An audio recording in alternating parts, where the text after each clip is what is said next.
For thousands of years, aloe vera has been considered a magical medicinal plant. Even the Aztecs used it as a miracle drug to treat many diseases.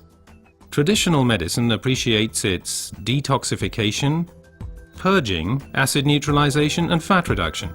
According to modern research, it has a positive effect on blood sugar levels and blood lipid concentration, including cholesterol levels. But aloe vera is not always aloe vera. Real aloe vera, the Aloe barbadensis, is a desert lily and is cultivated in arid regions, primarily in Central and South America. The effects of aloe vera are strongly dependent upon how it is processed, and the differences already begin with how it is harvested. In order to avoid damaging the plant, the leaves should ideally be cut by hand. As the outer skin of the leaf contains poisonous aloin, a substance that protects the plant from animals and has a laxative effect on humans, the skin must be carefully separated from the inner leaf gel. This leaf gel is the most valuable part of the aloe vera plant. The gel has been proven to contain over 150 vital substances, such as vitamins, enzymes, polysaccharides and trace elements. It's this unique combination of ingredients and the way in which they interact with each other that results in the healing effect. One of the most important plant substances is asiminan, which has a positive effect on the immune system and can also reduce inflammations and free radicals. The result, the oxygen supply improves. Let's take a closer look at this fact. Blood is supplied with oxygen in the lungs and then transports it via the blood vessels into the cells. The large blood vessels branch out, becoming smaller and smaller, until they turn into tiny capillaries.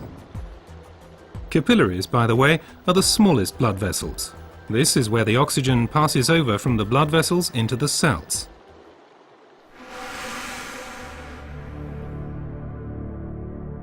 Poor eating habits, environmental pollution, stress and increased physical effort weaken our immune system. Free radicals have an easier time of things and can cause microinflammations throughout the body. These inflammations can damage blood vessels and result in a thickening of the fine capillary walls.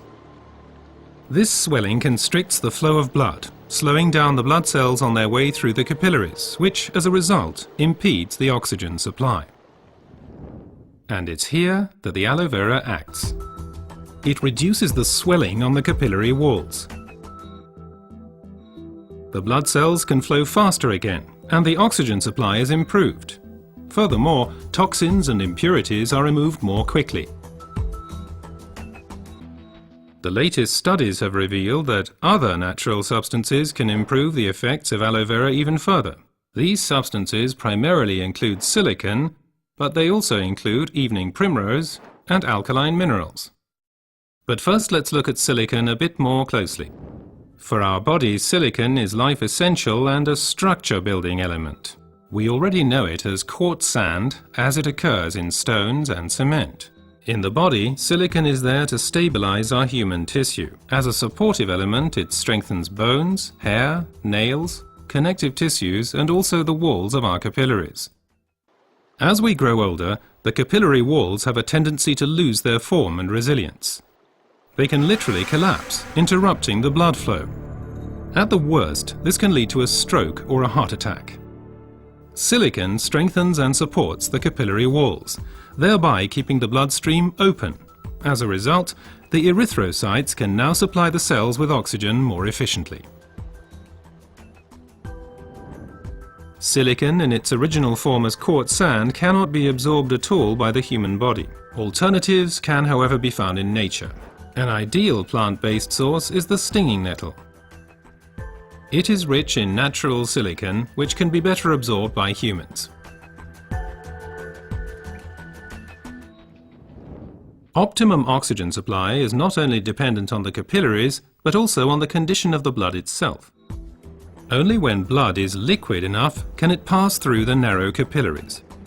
For improving flow properties of blood, we have evening primrose with its polyunsaturated fatty acids and basic alkaline minerals. Polyunsaturated fatty acids make the blood thinner. They prevent the conglutination or sticking together of blood cells and thereby stop clotting of the blood. Alkaline minerals support the elasticity of the red blood cells, thus helping them to pass through the tiny capillaries more smoothly. Both help to increase the blood's rate of flow and thus contribute to maintaining an optimum oxygen supply. So let's review the main points again. The supply of oxygen to our cells is a vital prerequisite for our overall health and also helps to safeguard us against serious illnesses. Aloe vera, with its decongestant effect, improves the oxygen supply. Silicon strengthens the vessel walls and keeps the bloodstream open. Reinforcement comes from evening primrose and basic alkaline minerals. What traditional medicine has known for a long time has now also been confirmed by modern research.